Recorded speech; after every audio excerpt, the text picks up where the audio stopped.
This is Andy Gutierrez from StarWars.com, and you are listening to Coffee with Kenobi with Dan Z. This is the podcast you're looking for. This is James Arnold Taylor, and you're listening to Coffee with Kenobi. I have a good feeling about this. Hello, everybody, and good afternoon. Welcome to CWK Pour Over. This isn't CWK Pour Over. This is CWK Live. I'm so excited. I got so many ideas running through my brain right now. I'm thrilled to be talking Star Wars, of course, with each and every one of you. Thank you so much for joining me. I am your host, Dan Z. Thrilled again to be back for another Facebook Live, one of the best parts of the week, and how great to start the weeks with Coffee with Kenobi, with my Star Wars friends and family right here. And it looks like we've got a lot of our dear friends joining us, which is wonderful. Hello, Aaron Harris. Great to have you, buddy. Aaron Harris, the co-host of Star Wars Reactions, joining us. My sweet little boy Mason is joining us. Hello, Mason. Mason, I've been watching the Home Run Derby, having the best time, but we paused it to do a little Facebook Live and talk Star Wars with everybody, so we're excited for that. Ben, good to be back. Hey, man, never have to be sorry. Welcome. We're very happy to have you back on the show. Daniel is here. Hello, Daniel. Good to have you, my friend. And Mary, of course, is with us. Hello, Mary. Happy Monday to you. I saw you just saw Black Widow. Looking forward to your thoughts on that. And Minta is here as well. This is the way it's CWK Day. I love it. I love how you always kick us off with that. So fun. So much fun. Jamie is here. Happy Home Run Derby Monday. Apologies in advance to split my viewing attention tonight. Jamie, no worries, brother. Good to have you. I was just talking that we are DVRing it, and we watched up to the first three rounds, or first three matchups, and we're going to watch the rest of it after the show because we've got some Star Wars to talk about. Hello, Jason. Nice to be back after a week away on vacation. Very good. Where were you on vacation, buddy? Let us know. Josh is back, and so is Dave. Hello, Dave. Dave, the collector extraordinaire who posts the most cool things in the CWK Cafe, which is, of course, is our Facebook group where we talk all things Star Wars in a family-friendly, spoiler-free place. Let me get the little card up for that. Yep, the CWK Cafe. Join us for a Star Wars conversation all the time, 24/7, www.coffeewithkenobi.com/community. You'll see Dave's collections as well as Ross's and everybody else. So it's great to have you tonight. We're going to be talking about your top 5 favorite moments from Star Wars The Bad Batch episode Devil's Deal and Star Wars Trivia Returns. So let's take a quick catch up and look at what is brewing in the world of Star Wars this week.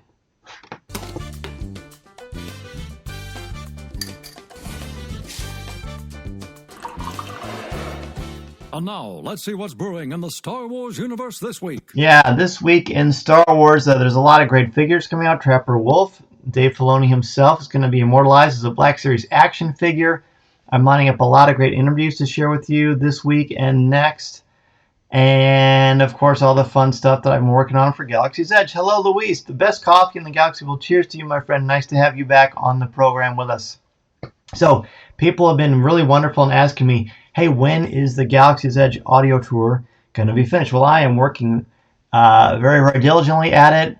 My goal is to have it out by the end of July, so fingers crossed that the Force is with us.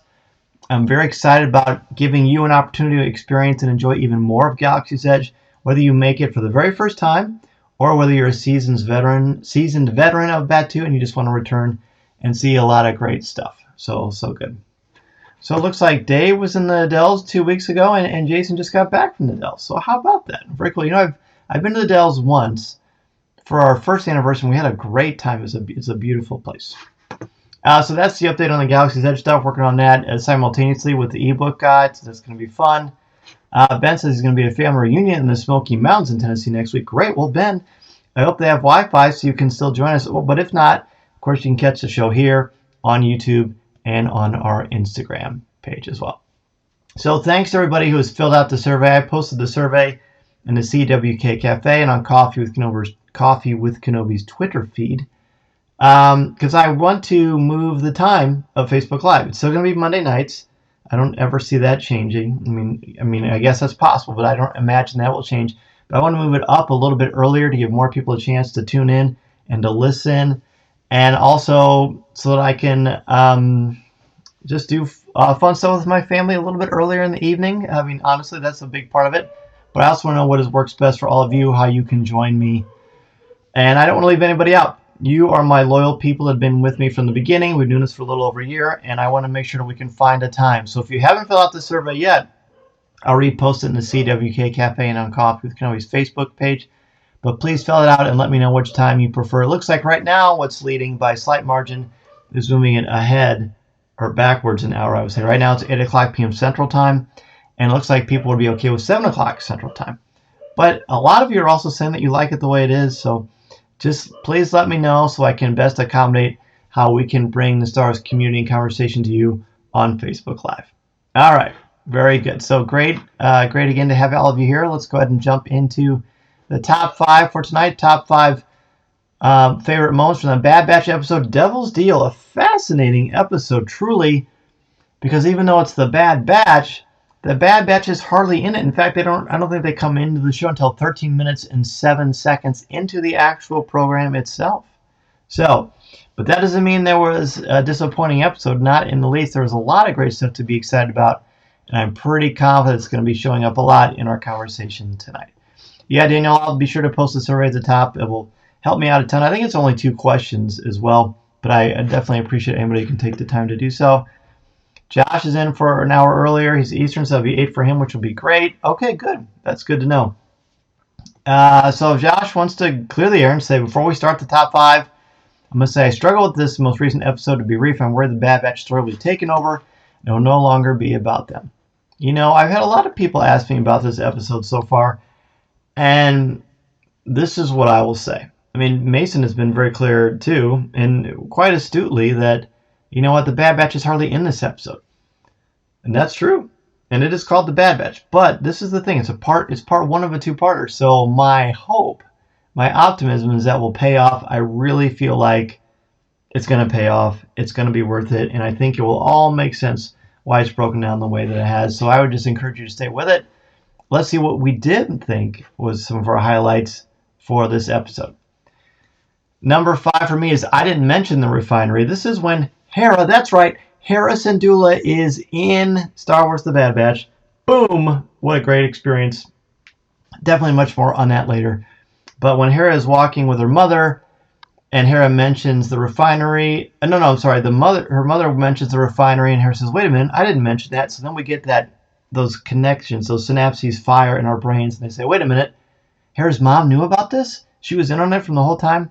How cool. And then they kind of say, oh, tell me what you saw. I just like that little subtle character moment, the fact that Hera's mother is actually supporting her daughter and she's not going to chastise her. So good.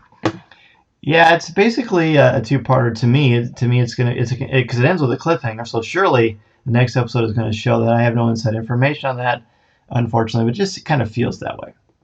Number 5 for Mary. The art of Ryloth is amazing. The crowd art was so detailed. The animation group just knocks it out of the park every week. I agree with that. Wait a minute. Aaron says his number 5 is Chopper. Aaron, I gotta say, buddy, I feel like you're going to say all of your top 5s are going to be the exact same thing. We'll see, because I know you love Chopper the way I love Chopper too.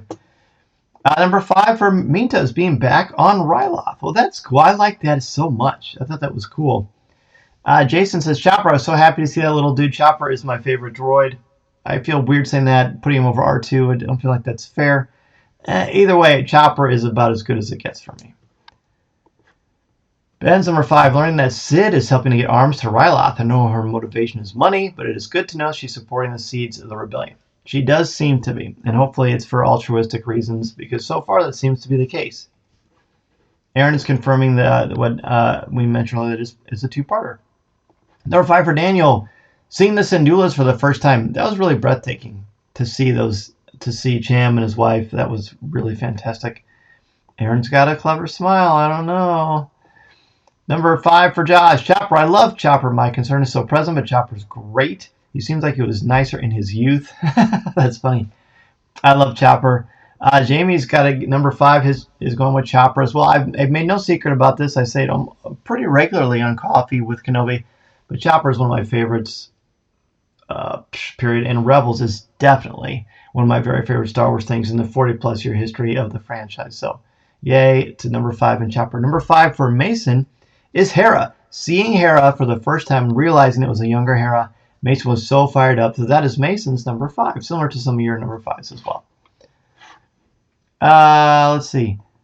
Ben says, I had the exact same thought. He didn't seem as snarky yet. Oh, I'll give him time. He hasn't had a chance to be snarky yet because he's only been around his family, basically. But yeah, I would like, that would be kind of fun to see if Chopper does get more cynical, but hopefully not for tragic reasons.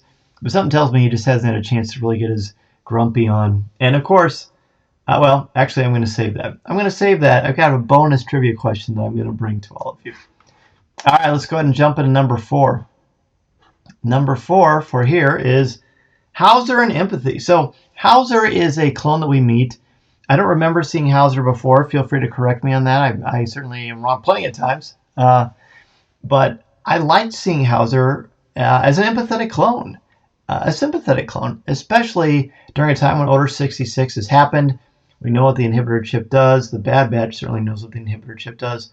So seeing Hauser being empathetic, Mace and I were wondering if he was immune, or is he just fighting the programming, or what's going on? So I'm looking forward to hearing more about this character. Apologize if you hear my dog barking in the background. Let's see. Oh, he hasn't had a chance. Wait till he gets around the Bad Batch. Oh, won't that be fun? Oh, I hope that happens. Number 4 for Minta, seeing Hera's mother for the first time, though I fear what will happen to her in the next episode. Minta, I agree. I was afraid it was going to happen in this episode, but she's not in Clone Wars, so... I'm sorry, she's not in Rebels, but we know, those of us who are longtime consumers of the extended lore in the books and whatnot, know that she's probably not going to be around. So I don't know. That was a rough one, but we'll see. So far, she's great. She's absolutely great. Number 4 for Mary, Hera's mother, saying, "Tell me everything you saw about the refinery." I feel like she's ready to start rebelling before Cham is. No doubt about it. And that's the same as my number 5, Mary. I really think that her mother is definitely going to be all about it, and already is all about it before Cham. Number 4 for Jason, Omega's growth. She carries herself with confidence and sounds experienced. Yes, she does. And she wasn't in it very much, but it was great when she was there. Number 4 for Aaron, Chopper in all caps. I love it. Number 4 for Daniel, Omega and Hera meeting, the tour of the ship in Omega's room. Oh, that was a cool one, especially as she's still... Well, normally this is a gun turret, but you know, when there's no one shooting at us, it's my room. I thought that was really sweet. Let's see. Aaron says was thinking the same thing. Josh, Rampart. Admiral Rampart. Interesting to see Rampart's ascension to power, and looks like he's taking some pointers from Tarkin in his ruthlessness. Yes, he is. Although he does seem to be more willing to showcase a little bit of phony charm, whereas Tarkin has no tolerance for anything. But I do see what you mean. The ruthlessness is definitely there, which is good if you're on the Imperial side, but bad if you're in the Rebellion, or the burgeoning, very, very early burgeoning Rebellion. Number 4, Ben. I didn't mention the refinery moment, too. The daughter-mother relationship being shown. Her mother lives on through Hera. Beautifully said. Very beautifully said. Number 4 for Mason is... as soon as the clones show up and Hera's looking up into the sky and Chopper goes, uh-oh, that is Mason's number 4. I think that's a great number 4. I love that one. Chopper saying, uh-oh, when the clones suddenly show up in Hera and Chopper's point of view. Hey, seeing Chopper and Hera again. Oh, man. Refresh my memory, Cad, on who is piloting this account. I'm sorry. I've had a lot of wonderful Star Wars conversations since we last did our Facebook Live show, so please refresh my memory. I'm thinking Richard. Am I right? Please let me know. My most sincere apologies for not remembering, but you're using the other account, which is super fun, but I can't remember your real name. And I want to make sure that I give you credit for your great thoughts. All right, let's go into number 3. Number 3 here of top 5 favorite moments. James, I said Richard, James. Awesome. Thank you, my friend. Thank you. Did you know flying's a feeling? This is when Omega is talking to the Bad Batch after speaking with Hera about flying, and then texts, "What feeling?" Very logical and very extremely confused because you can't quantify. Did you know flying's a feeling of what that actually means? But the little quick character humorous moment between the two was just great, so great. So I love that little quick exchange between Omega and and tech. Number 3 for me to Hauser's being sympathetic for the Syndulla situation, possibly a new recruit for the Bad Batch. You know what? I thought the same thing. We shall see. Number 3 for Mary Hauser. He's clearly conflicted with everything that's happening on Ryloth and in the Empire. Definitely. I think he's a really neat character. Cool hair, too. Cool clone hair. Number 3 for Jason. Hera's origin, a rebel even in her youth, plus the great voice work by Vanessa Marshall. I know. Vanessa was amazing in this episode. Number 3 for Aaron, spicing up a little C110P, the call sign for, you guessed it, Chopper. I need to have a little thing where I just push a button and Chopper makes a noise instead of, yeah, I need to find a Chopper cranky thing. Josh, the clones. Interesting to see clones with personalities post Order 66. Not sure what it means, but it's very interesting. I like it too. I would like to think they don't all just follow without any agency. But of course, it seems like they would because of the chip. But Hauser's different. He's a wild card. We'll find out. Number 3 for Ben. Sham's speech was people focusing on the good in this moment. I also enjoyed juxtaposing his speech and choices compared to the separatist senator's speech and choices last week. You know what? That's a good call. The two separate senators back to back and how they handle the imperial occupation. That was really cool. Good call. Number 3 for Mason is similar to what a lot of you have been saying for your number 3s. Number 3 for Mason is Hauser. He says it's like he has no chip. And it does seem that way. So I guess we're going to find out, hopefully, on Friday. So let's find out. All right, let's go ahead and jump into number 2. Number 2 for me is the Chopper and Hera intro. When we first see the scope pop up, I mean, when I see the Syndullas, you want to think, oh my gosh, Hera's going to show up, but I don't want to be disappointed, so I'm just telling myself, deep breath, Dan, deep breaths. She might show up, she might not. It's very hard to say. But when we first see Chopper scope and then Hera, a younger Hera, pure magic. So I love that. A home run for sure. Chopper and Hera's intro is number 2 for me. Number 3 for Daniel was the score, especially Hera's theme. I love that too. That was nice. I was trying to place what it sounds like in comparison to other Star Wars sounds and music, but I love that. It's a great call, Daniel. Anyone else freak out? According to Josh, when the chubby senator, Orn Frita, died at Crisis of Canon since in Lords of the Sith. Orn Frita is in... Let me think about this. Isn't Orn Frita in Aftermath? Or am I thinking of another character? I think I'm thinking of another character. So I don't know. I can't remember. So we'll have to do a little digging on that. I will certainly check. Number 2 for me, to Omega and Hera's interactions with each other. And I just love the quote, flying as a feeling. It's pretty magical for sure. Number 2 for Jason, Captain Hauser, his armor, seeing his face and his demeanor all took me back to the pre-Order 66 clones that I love so much, plus his compassion for Hera when she was captured and his apparent hesitation to act against Cham and his fighters. Yes, that was cool. That was very, very cool. I want to see what's going to happen with him. Mary's number 2, Hera and Chopper first popping up, then Hera looking up to the sky and flying her hand with the birds. Wasn't that beautiful? I just love the symbolism of that. It was just really great. Number 2 for Ben, Omega gives Hera a tour of the ship and bonds with her. Everyone seems to bond with Omega quickly. Flying is about feeling. Pretty magical. Pretty magical stuff. Can't really go wrong with that. Number 2 for Aaron is Hera. Oh, you pulled a surprise there, buddy. I was so thrilled to see her and hear Vanessa again. I was thrilled beyond belief. I know, man. I know, again, I know how much you love Rebels, and that was cool. A very, very cool thing. James thinks Hauser still has his personality because there was no Jedi on the planet when Order 66 was issued. Oh, interesting. The last Jedi we saw on the planet was Emma Gonna Die. It was killed in action during Season 3 of the Clone Wars. Oh, nice. Good call on that, my friend. Very good call on that. So I should have looked that up before, but I didn't. So thank you, James, for clearing that up for us. Wonderful. Daniel, I really need to see how another clone slash Hauser can I place him from anywhere. I know. It's great to see another clone and to see a clone with a personality instead of them keeping their buckets on. If you notice, the ones that are just purely evil besides Crosshair, because of the inhibitor chip, always keep their helmets on. But Hauser takes his off several times in front of the Imperials. So, interesting. Number 2 for Mason is the one we've all been saying repeatedly, some more than others. Number 2 for Mason is Chopper, the return of Chopper. Great stuff, of course. James's number 2 is seeing Cham again. Could be wrong, that's theory. I love it. It's very interesting to kind of pontificate on what might be, so I appreciate that, James. Let's go ahead and jump into number 1. Our number 1 favorite thing about Devil's Deal for me, Hera and flying. Mary mentioned this for her number 2, I believe. But for me, when Hera looks up and she sees the bird, and then she uses her hand to kind of mimic what it feels like to fly, and then there are 3 birds flying across.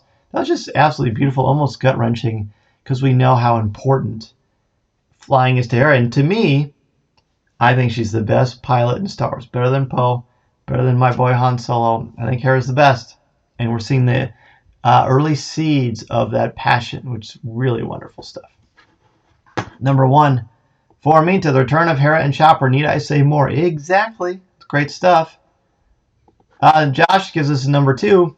Cham's action sequence, the sequence where Cham attempts to break out Hera, was very cool. Showing how much Cham cares for Hera, but the symbolism of the situation shows a rocky relationship. Cham cares for her, but it becomes overprotective. Interesting. No such thing as being too over-analytical on Coffee with Kenobi. We welcome your insights, Josh. Number 1 for Jason, more connections to characters from Rebels. I'm very interested to see where the show goes, as am I. As am I, my friend. Number 1 for Mary, Omega, and Hera on the ship. Hera telling Omega that flying is a feeling, then Omega repeating that to the team text response is just so tech. I love it. My number 3, I think it's fantastic. I love that it's your number 1. Number 1 for Aaron is Hera and Chopper together again. Yay. Yay, yay, yay. Well played, everyone. Thank you so much, Aaron. Your top 5 was extra fun because I thought you were going to say Chopper for all of them. Ben's number 1. Return to Ryloth and a young Hera and Chopper return. Seeing her dream of flying and knowing already she'll achieve it is great. It's great. It's a dramatic irony where you know it's going to happen, but the character on the page or on the screen is not. Great stuff. Number 1 for Mason was the meeting and growing instant friendship connection of Omega and Hera. So Omega and Hera as friends is Mason's number 1. Wonderful, heartwarming. 2 great characters. Interesting to see them together like that. James says, how is there such a cool character? It's rare to see a clone with a personality after Order 66. I love how he shouted Basuri. She's just a child in front of the Empire with no fear of what could happen to him. Yes, good call, James. That's a great number 1. He's very brave. I half expected him to get arrested or worse, but it didn't happen. Number 1 for Daniel. The absolute hands-down best was when Chopper's antenna shows him up behind the rocks, followed by Hera. So touching to see my old young friends. Yes, exactly. That's why I don't like spoilers, because these moments that we have when we see returning characters and we don't expect to see them, it's just so wonderful. There's nothing like that gasp out loud, take your breath away moment. That's why I'm an anti-spoiler guy. So that's wonderful. Aaron's honorable mention, seeing the Y-Wing crash at the Syndulla homestead again, especially knowing the connection Chopper has with it. Oh, good catch, man. Good catch. I thought that Hera was older when she met Chopper, so maybe I'm misremembering, or maybe it's been sort of the story's been a little bit modified. I don't know. I'll have to revisit that. In fact, did they even show it? Aaron, help me out. Did they even show, or anybody? Did they even show the actual scene when Hera meets Chopper again? I don't remember. I don't know. But Jason loved, I'm not sure which one you're referring to, Jason, because the comments come in sort of at different times. But Jason loved seeing it too. I gave Mason's number 1. I gave mine number 1. This was great fun. And it's time to do some Star Wars trivia. But before we get to that, no, they don't show. Okay, so then maybe I'm just, it's just maybe on my own little headcanon. Who knows? One thing I do know is that next week's top 5 is going to be top 5 moments from episode 12 of The Bad Batch. Top 5 moments from episode 12 of The Bad Batch. So Aaron says they just told Destroying Rebels. That's what I thought, but I couldn't remember. One for Josh. Hera in Flight. I was going to put on Hera and Omega specifically, but after hearing you, I had to modify it. Hera in Flight in general is just so powerful. The symbolism of her saying the instruments guide you, but you need to plot your own course reflects Hera's personality. She believes in, let me get that back. She believes in respecting her superiors such as Cham and Mon Mothma, but ultimately it comes down to what you feel is right. It's actually pretty cool. Like, it's one of the reasons why Palpatine was frustrated with the Jedi, one of the many reasons, and there's certainly nothing even close to good about Palpatine. He says, why are you following dogmatic stuff? What Palpatine means is he's just changing the rules to fit his needs. But Hera's saying, go with your heart and your gut and just trust. And that's great. It's faith. It's about faith. It's about believing in who you are. Hera's a great example. Mary says, I rewatched Rebels Season 3, Episode 5, Hera's Heroes. The intro of Thrawn to the Rebels group when Hera's trying to retrieve the family. Calicori. Vanessa goes, that French accent during the episode. She also refers to rescuing Chopper from a crashed Y-Wing. So there you go. That's this specific episode. Thank you, Mary, for looking that up for us. All right, cool. So we've got next week's top 5. Now we're going to go into, of course, Star Wars trivia. You know the rules for Star Wars trivia. Don't look them up. Don't Google them. Don't grab the Star Wars book, although you should still pick it up because, it's a book that I'm very proud of, and it's a lot of fun. Gives a lot of good Star Wars facts. Hashtag shameless plug.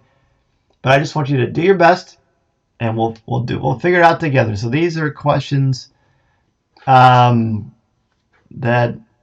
Star Wars questions. I'm not going to give you any more hints than that. They're going to be from everywhere.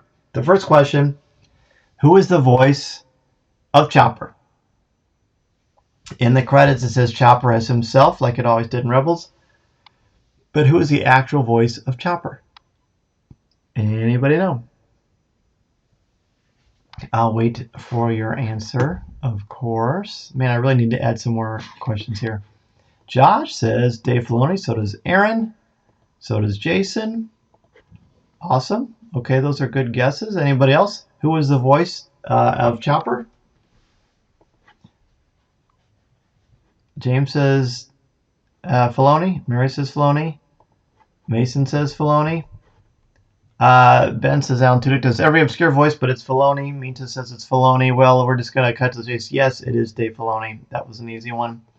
Luis, thank you, buddy. I got this last year. It was actually a year ago tonight that Mason and I, Tom Gross, Corey Clubb, and our families went to a drive-in and watched The Empire Strikes Back outside. It was a year ago. I wore the shirt, and I was like, sweet, I'm wearing this tonight. Great. I love it. So thank you, Luis. All right, so the next question is, what 2 pilots are Luke's wingmates during his Death Star trench run? Which 2 pilots are Luke's wingmates during his Death Star trench run? That's correct. He only mentioned Filoni in the final episode.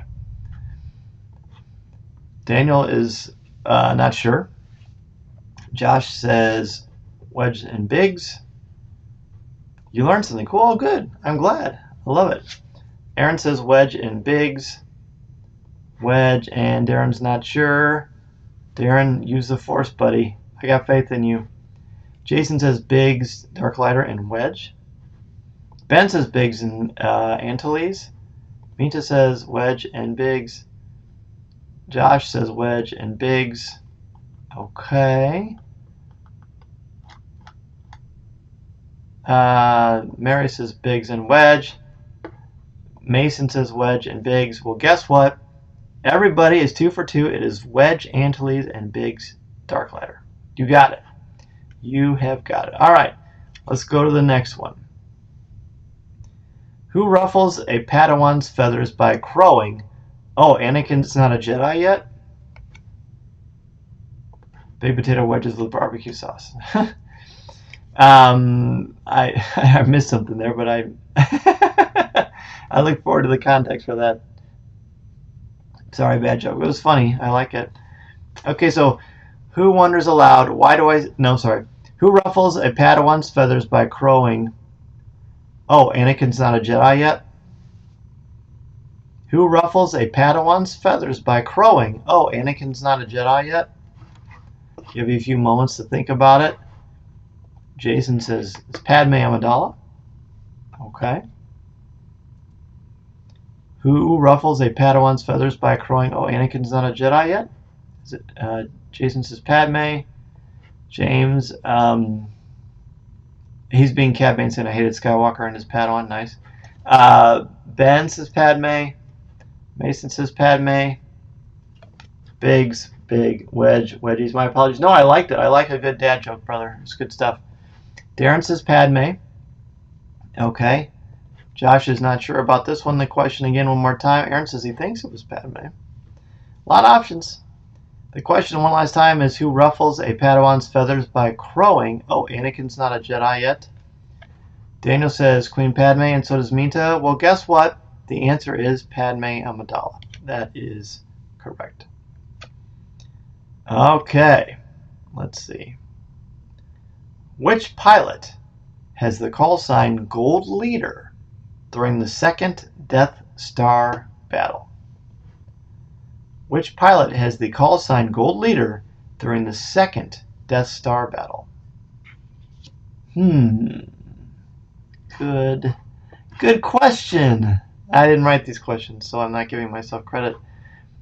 Ben says, I'm in charge of security, my lady. That's right. That's a good, helps to kind of give it context. But what pilot is the call sign Gold Leader during the second Death Star battle? Anybody know? Anybody know? Jason says Lando? Question mark. Okay. Anybody else? So far, only one person has weighed in so far. Dave says that's a tough one. Josh says Lando or Wedge. Aaron says Lando. Mason says Lando. Anybody else have any ideas? We've got a couple of good guesses. Ben wants to know if it's the Falcon. James wants to know if it's Hondo. Minta is completely uncertain based on the 3 emojis you put with no expression, which is pretty funny. So again, last time, what pilot has the call sign Gold Leader during the second Death Star battle? Mary's uncertain too. You know what? I really would have had to think about this one as well. Daniel says Wedge. The answer is Lando Calrissian. Dave said Akbar. No, the answer to what pilot has the call sign Gold Leader during the second Death Star battle is Lando Calrissian. All right. Was there one? It sure was. It was Lando. All right. Let's move on to the next question. Who shoots the breeze with a red astro droid outside the Mos Eisley Cantina? Who shoots the breeze with a red astro droid? I think they mean astromech droid. Outside the Mos Eisley Cantina. Wow. Interesting. Some of these are much more challenging than I think I initially anticipate. Because I would have had to scratch my head on this one too. Who shoots the breeze with a red astromech outside the Mos Eisley Cantina? Darren says, was there one? Josh says, what? Ben says, so 9-9 was what? Gold co-leader? That's a good question. How do you figure that out? You know, what's the call sign for a co-pilot? What's Chewbacca's call sign? Interesting. I'll read the question again.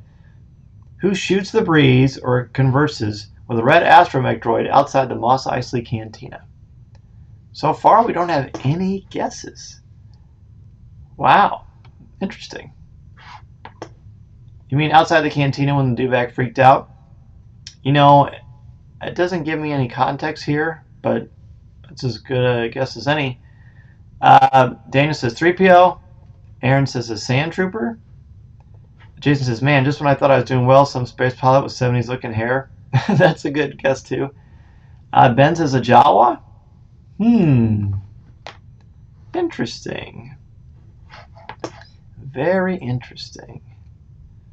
So one last time.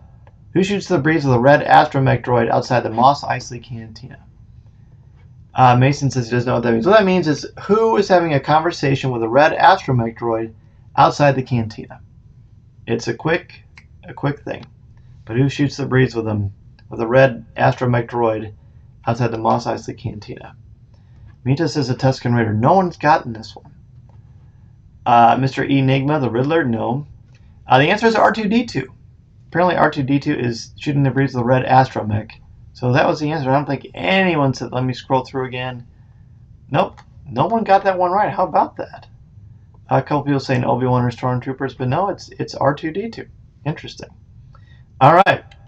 Well, let's move on to a different one. Hopefully one that's a little less ambiguous or uncertain. What does Qui-Gon promise that Watto will have before the sun sets? What does Qui-Gon promise that Watto will have before the sun sets? A good question. Has that ever happened where no one gets it? I feel like I think we've had a question that no one knew maybe once or twice ever. It's pretty rare. I think it's been a long time.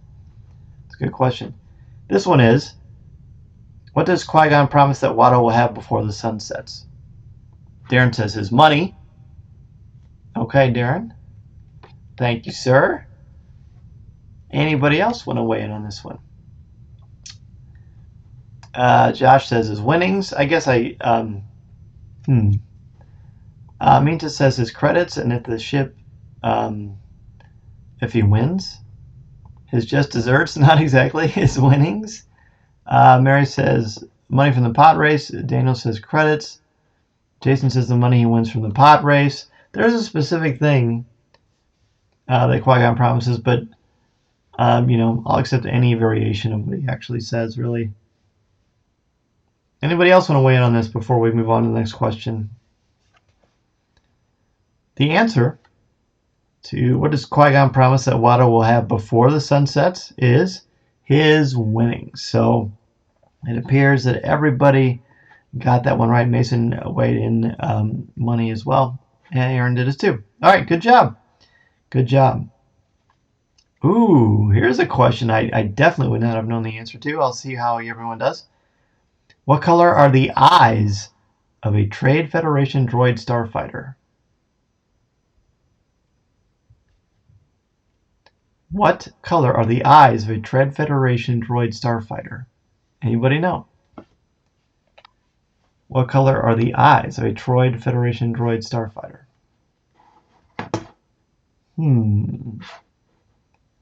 James says red. Josh says red. Aaron says red. Dave says red. I don't know why I thought this was hard. Mason says red. Darren says red. I think I was thinking, I was overthinking it because yes. Oh, Ben says crimson. Look at you, Ben. Daniel says red. The answer is red. I was suddenly thinking about seeing them in space, swooping around. Yes, it's definitely red. It's one of the only red things on their ships themselves. Okay, the next one's way too easy. I'm not going to ask you that one.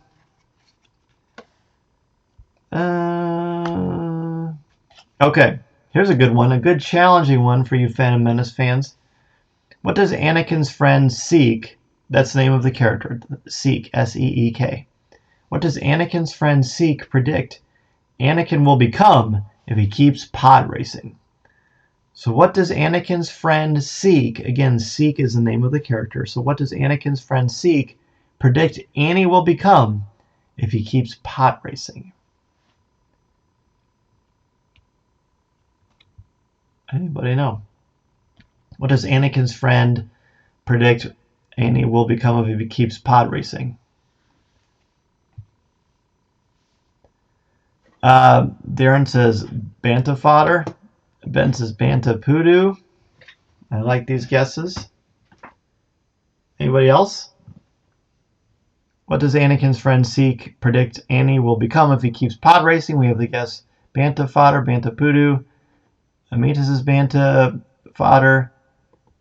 James says it sounds like bug squat, I think. Cameron says, hey Cameron, what's up, man? He says Banta poodoo.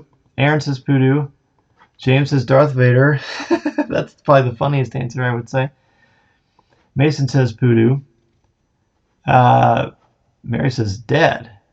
Bantha do. I love it. Any kind of euphemism of Star Wars poop is always welcome, for sure. Oh, look at Josh's. Anakin Splatwalker. Nice. Josh and James bringing the humor. I love it. Okay. So who does Anakin's friend Seek predict Annie will become if he keeps pod racing? The answer is Bug Squash. Bug Squash. Jason was the closest with Bug Squat, so we'll give that to you, Jason. But the official answer is Bug Squash. And I think he even does something with his hands as well. Okay, we're going to do one more question. One more question. Let's see.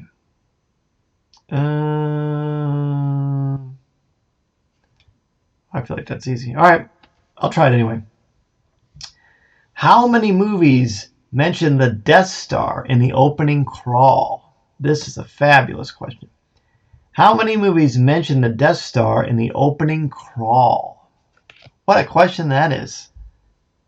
How many movies of course, in the Star Wars franchise, mention the Death Star in the opening crawl? Any ideas there? Dun dun dun. Which one? That's the question, isn't it? How many movies mention the Death Star? It doesn't really. So Darren says 3. Cameron says 1. Dave says 3. Ben says 1. Josh says both or just 1. Mason says 3. Minta says 3. How many movies mention the Death Star in the opening crawl? Jason says Empire and Jedi, 2 of them. James says I could be wrong, but I believe only the original films 4, 5, and 6, so that would be 3. Mary says 1. Daniel says 2. I love this. A really great, wide-ranging amount of answers. Wonderful. Mary is changing her answer to 2. I will allow it, Mary, for sure, since you're a teacher. Anybody else? Aaron says 3.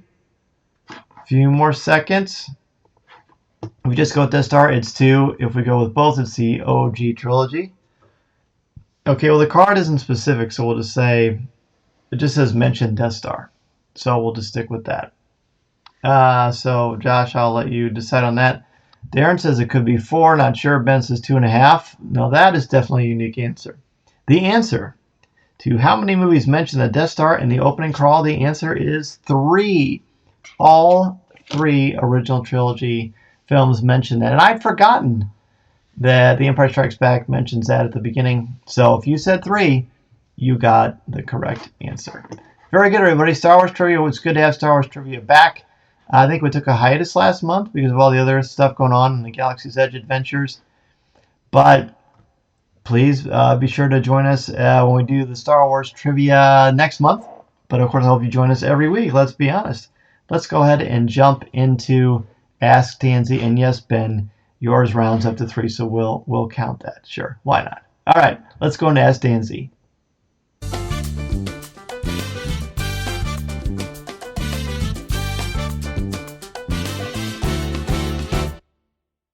All right, here is your chance to ask me any questions about Star Wars, podcasting, Coffee with Kenobi, anything that is Star Wars related that you want to ask me, fire away. I'm happy to answer anything that I can. Thanks to everybody again for the continued excitement for the Star Wars Character Encyclopedia Updated and Expanded Edition, co-written by myself, Amy Raquel, Pablo Hidalgo, and a bunch of other wonderful authors. That is coming out on November 2nd, so I can't wait to get this in everybody's hands so they can talk about it and learn a lot of cool stuff about Star Wars characters and maybe think about them in different ways. We'll see. It's going to be fun. It's going to be fun. Obligatory Loki and Black Widow reaction. So Black Widow I love.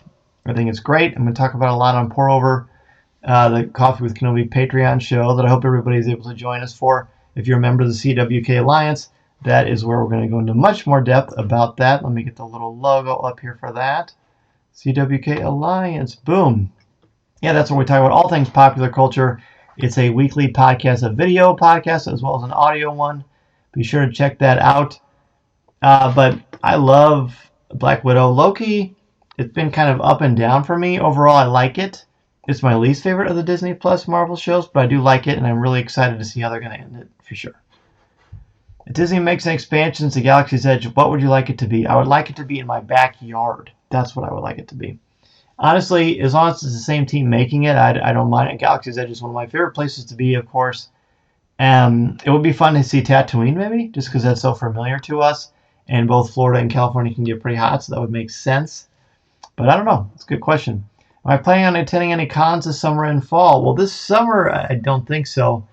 In the fall, I don't have anything planned now, but that doesn't mean that won't change. I know Indiana Comic-Con is coming up in the fall, and I think some of our members of the CWK Cafe and CWK Alliance will be there, so I'm thinking about Indiana, but I will let you know, Mary, for sure. What about you? Jason, our Disney is going to release new shows on Wednesdays. Does that mean no more new Star Wars shows on Friday? I hope not. I'm not a big fan of Wednesdays. I feel like Wednesday's going to be a Marvel thing. No one's ever said officially. I like Star Wars on Fridays just because it's the tradition. Wherever it goes, I'll follow, as I know you will too, Jason. But that's a good question. So far, I think Marvel is just doing the Wednesday thing. Darren says a larger hotel or new section of the hotel not open yet that might have different lengths of stays. Ooh, interesting. different lengths of stay. So maybe, it'd be great to find out more about the Halcyon, the Star Wars Galactic Star Cruiser, the hotel that's going to be opening. What did they say, in 2022? Is that what they said? I feel like that's what Disney announced.